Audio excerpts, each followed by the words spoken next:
ಬಂದಿದ್ದು ಬಾಂಬ್. ಆತ ಬಂದ ಬಳಿಕ ಬಾಂಬ್ ಅನ್ನ ಕೂಡ ಸ್ಫೋಟ ಮಾಡಿದ್ದಾನೆ. ಈತನೇನ ಸ್ಫೋಟ ಮಾಡಿರೋದು. ಶ್ರೀಲಂಕಾದಲ್ಲಿ ನಡೆದಂತಹ ಒಂದು ಆತ್ಮಹತ್ಯೆ ಬಾಂಬ್ ದಾಳಿಯ ಚಿತ್ರಣವನ್ನ ನಿಮ್ಮ ಮುಂದೆ ಇಡ್ತಾ ಇದ್ದೀವಿ. ಸಿಸಿಟಿವಿ ಫುಟೇಜ್ ಅನ್ನ ನಿಮ್ಮ ಮುಂದೆ ಇಡ್ತಾ ಇದ್ದೀವಿ. ಹಲವು ದಿನಗಳಿಂದಲೂ ಕೂಡ ಸಾಕಷ್ಟು ರೀತಿಯಲ್ಲಿ ಅನುಮಾನಗಳು ವ್ಯಕ್ತವಾಗಿತ್ತು.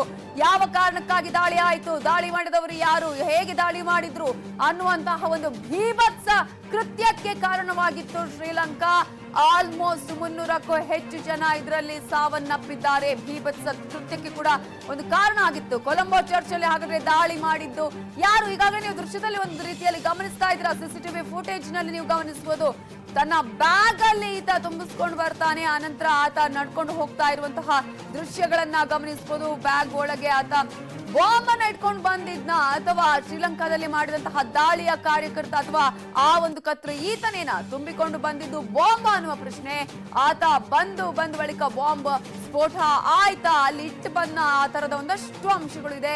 ಕೊಲಂಬೋ ಚರ್ಚ್ ಅಲ್ಲಿ ದಾಳಿ ಮಾಡಿದ್ದ ಆತ ಯಾರು, ಬ್ಯಾಗ್ ನೇತು ಹಾಕೊಂಡು ಬಂದಂತಹ ಯುವಕ ಇವನೇ ಬಾಂಬ್ ಬ್ಲಾಸ್ಟ್ ಮಾಡಿರುವ ಬಗ್ಗೆ ಶಂಕೆ ಕೂಡ ಇದೆ. ಆ ರೀತಿಯಾದಂತಹ ಒಂದು ಫುಟೇಜ್ ಕೂಡ ಈಗಾಗಲೇ ಎಲ್ಲಾ ಕಡೆ ವೈರಲ್ ಆಗ್ತಾ ಇದೆ, ಓಡಾಡ್ತಾ ಇದೆ. ಕೊಲಂಬೋ ಚರ್ಚ್ ಅಲ್ಲಿ ದಾಳಿ ಮಾಡಿದ್ದು ಯಾರು, ಈತನೇನ ಅನ್ನುವ ರೀತಿಯಲ್ಲಿ ಅನುಮಾನಗಳು ಕೂಡ ಹುಟ್ಟು ಹಾಕಿದೆ. ಈತ ಹೋದ ನಂತರ ಅಲ್ಲಿ ಬಾಂಬ್ ಕೂಡ ಬ್ಲಾಸ್ಟ್ ಆಗತ್ತೆ.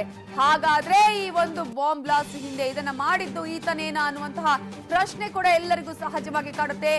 ಆಲ್ಮೋಸ್ಟ್ 8 ರಿಂದ 9 ಕಡೆಗಳಲ್ಲಿ ಬಾಂಬ್ ಬ್ಲಾಸ್ಟ್ ಕೂಡ ಆಗಿತ್ತು. ಅದ್ರಲ್ಲಿ ಕೂಡ ಆತ್ಮಾಹುತಿ ದಾಳಿಯನ್ನಾಗಿತ್ತು. 290 ಅದ್ರಲ್ಲಿ ಕೂಡ 300ಕ್ಕೂ ಹೆಚ್ಚು ಜನ ಸಾವನ್ನಪ್ಪಿದ್ದಾರೆ. ಇದೇ ಒಂದು ದಾಳಿಯಲ್ಲಿ ಕನ್ನಡಿಗರು ಕೂಡ ಈ ಒಂದು ದಾಳಿಯಲ್ಲಿ ಸಾವನ್ನಪ್ಪಿದ್ದಾರೆ.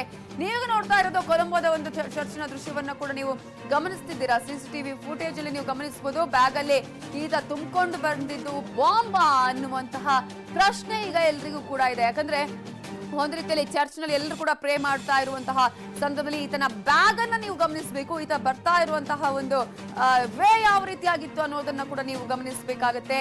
ಬಂದು ಆನಂತರ ಆತ ಚರ್ಚ್ಗೆ ಬರೋದಕ್ಕಿಂತ ಮುಂಚೆ ಮಾತನಾಡ್ತಾನೆ, ಅಲ್ಲಿ ಒಬ್ಬ ವ್ಯಕ್ತಿ ಹತ್ರ ಮಾತನಾಡ್ತಾನೆ. ಆ ದೃಶ್ಯಗಳನ್ನ ನೀವು ಕೂಡ ಗಮನಿಸಬಹುದು. ಎಸ್, ಆತ ಬರ್ತಾ ಇರುವಂತಹ ದೃಶ್ಯಗಳನ್ನ ನೋಡಿ. ಬ್ಯಾಗ್ ಅಲ್ಲಿ ಫುಲ್ ಪ್ಯಾಕ್ ಆಗಿರುವಂತಹ ಒಂದು ಬ್ಯಾಗ್ ಅಲ್ಲಿ ಆ ಬ್ಯಾಗ್ ಅನ್ನು ತುಂಬಿಕೊಂಡು ಈತ ಬರ್ತಾನೆ.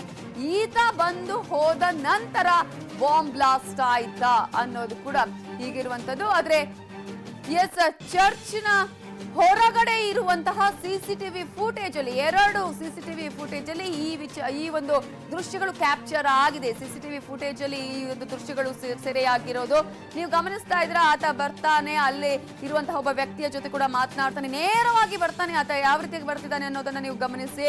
ಬಂದು ತನ್ನ ಕಾರ್ಯವನ್ನ ಮುಗಿಸ್ಕೊಂಡು ಆತ ಹೊರ ಹೋಗುವಂತಹ ಸಂದರ್ಭ ಇದೆಯಾ ಅನ್ನುವಂತಹ ಪ್ರಶ್ನೆ. ಒಂದು ಸಾಕಷ್ಟು ಶಂಕೆಗಳಿದೆ ಈ ಒಂದು ಫುಟೇಜ್. ಆತನೇ ಮಾಡಿದ್ದ ಅನ್ನುವಂತಹ ಪ್ರಶ್ನೆ. ಇದರ ಬಗ್ಗೆ ಡೀಟೇಲ್ಸ್ ಕೊಡೋದಕ್ಕೆ ನಮ್ಮ ರಿಪೋರ್ಟರ್ ಧರಣೇಶ್ ಈಗ ಫೋನ್ ಸಂಪರ್ಕದಲ್ಲಿದ್ದಾರೆ. ಧರಣೇಶ್, ಈಗ ಒಂದು ವಿಡಿಯೋ ಸಾಕಷ್ಟು ವೈರಲ್ ಆಗ್ತಾ ಇದೆ. ಸಿಸಿಟಿವಿ ಫುಟೇಜ್ ಅಲ್ಲಿ ಈತನೇ ದಾಳಿ ಮಾಡಿರಬಹುದು ಅನ್ನುವ ರೀತಿಯಲ್ಲೂ ಕೂಡ ಈ ಒಂದು ದೃಶ್ಯಗಳು ಕಾಣಿಸ್ತಾ ಇದೆ ಅಂತ ಹೇಳಿ. ಆಕ್ಚುಲಿ ಹೌದಾ, ಅದು ನಿಜನಾ, ಆತನೇ ಈ ಒಂದು ಬಾಂಬ್ ಬ್ಲಾಸ್ಟ್ ಮಾಡಿರೋದಾ, ಹೇಗೆ ಅಂತ? ನಮಿತಾ, ಭಾನುವಾರ ಬೆಳಿಗ್ಗೆ ಶ್ರೀಲಂಕಾದ ಕೊಲಂಬೋದಲ್ಲಿ ನಡೆದಂತಹ ಘಟನೆ ಬಗ್ಗೆ ಇದೇ ಮೊದಲ ಬಾರಿಗೆ ಇಂಥದೊಂದು ಸುಳಿವು ಸಿಗ್ತಾ ಇದೆ. ಇಲ್ಲಿವರೆಗೂ ಕೂಡ ಏನೋ ಮೊದಲಿಗೆ ಯಾವ ಸಂಘಟನೆ ಇಂಥದೊಂದು ಕುಕೃತ್ಯವನ್ನ ಮಾಡಿತ್ತು ಅಂತಾನೆ ಗೊತ್ತಿರಲಿಲ್ಲ. ನಂತರದಲ್ಲಿ ಯಾರು ಇದನ್ನ ಮಾಡಿದ್ರು, ಮತ್ತೆ ಹೇಗೆ ಬಂದ್ರು, ಚರ್ಚ್ಗೆ ಹೇಗೆ ಬಂದ್ರು, ಹೋಟೆಲ್ಗಳಿಗೆ ಹೇಗೆ ಬಂದ್ರು ಅನ್ನುವಂತ ಮಾಹಿತಿಗಳು ಲಭ್ಯ ಆಗ್ತಿರ್ಲಿಲ್ಲ. ಈಗ ಸಿಸಿಟಿವಿ ಫುಟೇಜ್ ಗಳನ್ನ ಪರಿಶೀಲನೆ ಮಾಡಿದ ನಂತರ ಈಗ ಒಂದು ಸಣ್ಣ ಸುಳಿವು ಸಿಕ್ಕಿದೆ. ನಾವು ದೃಶ್ಯಗಳನ್ನ ಕೂಡ ನೋಡ್ತಾ ಇದೀವಿ. ಒಬ್ಬ ಯುವಕ ಬ್ಯಾಗ್ ನಲ್ಲಿ ಏನೋ ಬಾಂಬ್ಗಳನ್ನ ತಕೊಂಡ್ ಬಂದಿದ್ದಾನೆ ಅಂತ ಹೇಳಿ ಆದ ಅನುಮಾನವನ್ನ ವ್ಯಕ್ತಪಡಿಸಲಾಗ್ತಾ ಇದೆ. ಆತನೇ ಈ ಒಂದು ಸ್ಫೋಟವನ್ನ ಸಂಘಟಿಸಿರ್ಬೋದು. ಅಂದ್ರೆ ಹಿಂದೆ ಯಾರೋ ಮಾಸ್ಟರ್ ಮೈಂಡ್ ಇದ್ರೂ ಕೂಡ ಆತ್ಮಾಹುತಿ ದಾಳಿಯ ಮುಖಾಂತರ ಇಡೀ ಒಂದು ಈ ಕೊಲಂಬೋ ದುರ್ಘಟನೆಗೆ ಕಾರಣನಾದ ವ್ಯಕ್ತಿ ಈತ ಅಂತ ಹೇಳಿ ಈಗ ಹೇಳಲಾಗ್ತಾ ಇದೆ. ನಾನಾಗ್ಲೇ ಹೇಳಿದ ದೃಶ್ಯದಲ್ಲೇ ಗೊತ್ತಾಗ್ತಿದೆ. ಆತ ಒಂದು ಬ್ಯಾಗ್ ತಗೊಂಡು ಬರ್ತಿದ್ದಾನೆ. ಆತನನ್ನ ಅಪರಿಚಿತ ಅಂತ ಹೇಳಿ ಈಗ ಅಲ್ಲಿ ಗುರುತಿಸಲಾಗ್ತಾ ಇದೆ. ಮತ್ತೆ ದಿಢೀರನ್ನೇ ಆತ ಬರ್ತಾನೆ. ನಂತರದಲ್ಲಿ ಬಾಂಬ್ ದಾಳಿ ಆಗತ್ತೆ.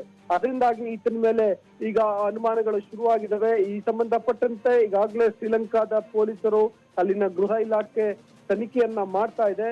ಸೊ ಈಗ ಈ ಯುವಕ ಯಾವ ಸಂಘಟನೆಗೆ ಸಂಬಂಧಪಟ್ಟವನು ಮತ್ತು ಆತನ ಆ ಬ್ಯಾಗ್ ಒಳಗಡೆ ಎಷ್ಟು ಬಾಂಬ್ಗಳು ಇದ್ವು, ಅವು ಯಾವ ಸ್ವರೂಪದಲ್ಲಿ ಇದ್ವು ಅನ್ನುವಂತ ಮಾಹಿತಿಗಳೆಲ್ಲ ಇನ್ನಷ್ಟೇ ಗೊತ್ತಾಗ್ಬೇಕು. ಈಗ ಸಿಸಿಟಿವಿ ಫುಟೇಜ್ಗಳನ್ನ ಸಂಗ್ರಹಿಸಿ ಏನೋ ತನಿಖೆಯನ್ನ ನಡೆಸಲಾಗ್ತಾ ಇದೆ. ಮತ್ತೊಂದು ನಾವು ಅಂಶವನ್ನ ಗಮನಿಸ್ಬೇಕೇನಂತಂದ್ರೆ ಇದು ಲೀಕ್ ಆಗಿರುವಂತ ಒಂದು ವಿಡಿಯೋ ಅಷ್ಟೇ. ಸೊ ಇನ್ನೂ ಒಂದಷ್ಟು ವಿಡಿಯೋಗಳನ್ನ ಸಿಸಿಟಿವಿ ಫುಟೇಜ್ ಅನ್ನ ತನಿಖಾಧಿಕಾರಿಗಳು ಪರಿಶೀಲನೆ ನಡೆಸಿದ್ದಾರೆ. ಅದರಲ್ಲಿ ಇನ್ನೂ ಒಂದಷ್ಟು ಮಾಹಿತಿಗಳು ಸಿಕ್ಕಿರುವಂತ ಸಾಧ್ಯತೆಗಳಿದಾವೆ. ಅವೆಲ್ಲವನ್ನ ಕ್ರೋಢೀಕರಿಸಿ ಒಂದು ತೀರ್ಮಾನಕ್ಕೆ ಬರಲಾಗ್ತದೆ. ಸೊ ಅದಕ್ಕೆ ಬಹುಶಃ ಸಮಯ ತೆಗೆದುಕೊಳ್ಬಹುದು ಮತ್ತು ಕೆಲವು ಮಾಹಿತಿಗಳನ್ನ ತನಿಖೆಯ ದೃಷ್ಟಿಯಿಂದ ಮುಚ್ಚಿಟ್ಟಿರಬಹುದು ತನಿಖಾಧಿಕಾರಿಗಳು, ಪೊಲೀಸಿನವರು, ಸರ್ಕಾರ. ಆದ್ರೆ ಈಗ ನಮಗೆ ಈ ಒಂದು ವಿಜುವಲ್ ಸಿಕ್ಕಿದೆ, ಅಂದ್ರೆ ಸಿಸಿಟಿವಿಯ ಫುಟೇಜ್ ಸಿಕ್ಕಿದೆ.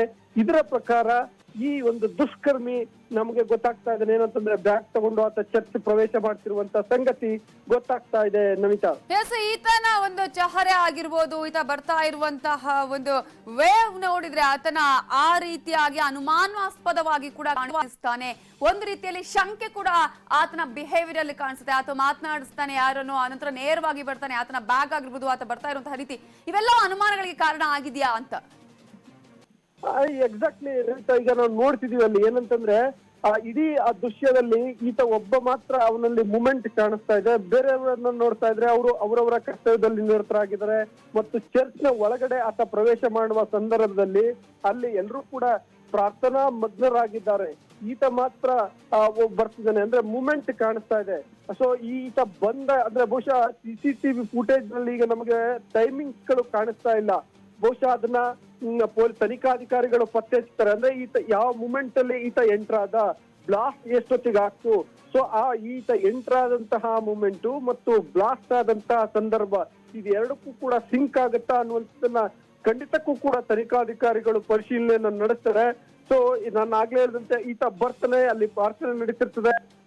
ಆ ನಂತರದಲ್ಲಿ ಬ್ಲಾಸ್ಟ್ ಆಗೋದ್ರಿಂದ ಈತನೇ ಈ ಒಬ್ಬ ದುಷ್ಕರ್ಮಿ, ಈ ಕುಕೃತ್ಯವನ್ನ ಎಸಗಿದ ಪ್ರಮುಖ ಪಾತ್ರಧಾರಿ ಅಂತೇಳಿ ಶಂಕೆ ವ್ಯಕ್ತ ಆಗ್ತಾ ಇದೆ ನಮಿತಾ.